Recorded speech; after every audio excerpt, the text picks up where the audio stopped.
tell everyone who you are. Introduce yourself. I'm Daniel Martinez. You can also call me Crutch. Excellent. And the reason we're talking to Daniel today is, I'm not sure if you're aware of this, but Crutch is pretty much a one-man band. Dan put out an EP at the end of last year, 10 songs, all self-recorded, self-produced, vocals, drums, guitars, bass. Everybody seems to be using Kickstarter these days to try to rustle up thousands of dollars to hit the studio.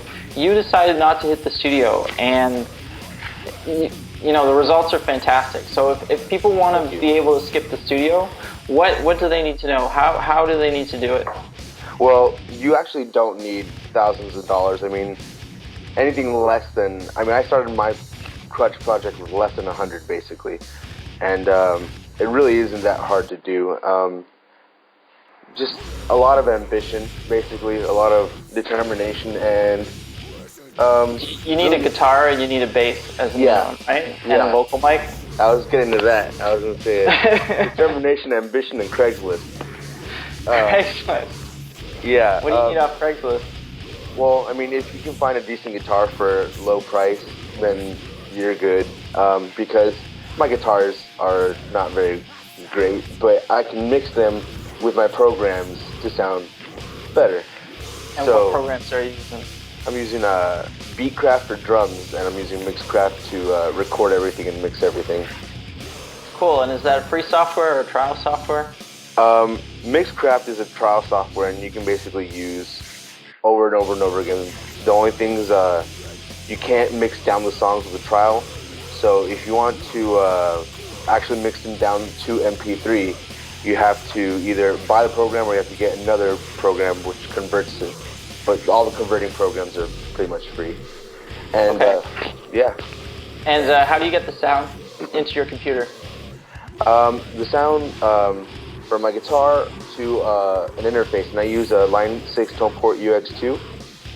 And for those of you who are Googling those, they're not available anymore. I think they're called like Pod XT or Studio Line 6 Studio XT or something like that.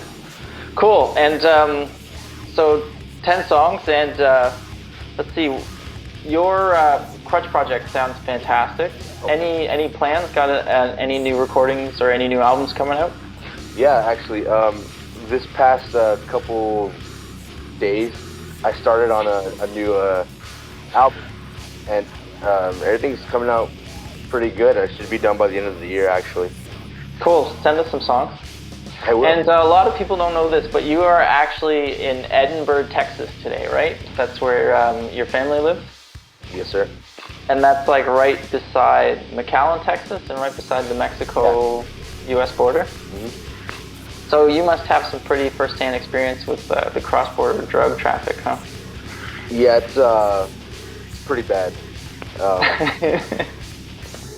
It's just really, really violent, and we have checkpoints laid out all across cities and in between cities and out in the middle of nowhere even, and we just try our best to stop these guys from going through and doing what they do, but it's gotten to the point where the violence is so bad that we can't really contain it. And were you Edge before you lived in Edinburgh and the McAllen area, or? I've been living in Edinburgh all my life, but I've been Edge for about 5 years now. So. And do you think that all that access to gang violence and all the drugs coming through influenced your decision to become straight edge at all? Or? Yes, that and some other personal experiences, but yeah, it's mostly been just seeing all the stuff that's going down and the violence, and I didn't want any part of that. Cool. Well, Daniel, I really appreciate you taking the time this morning, and I hope people get a lot out of this, and hopefully we hear from their bands pretty soon, and if they have any questions about mixing, maybe they can send you a message. All right. Yeah, sure. All right. Thanks, Daniel. I very much appreciate it. Thanks, man.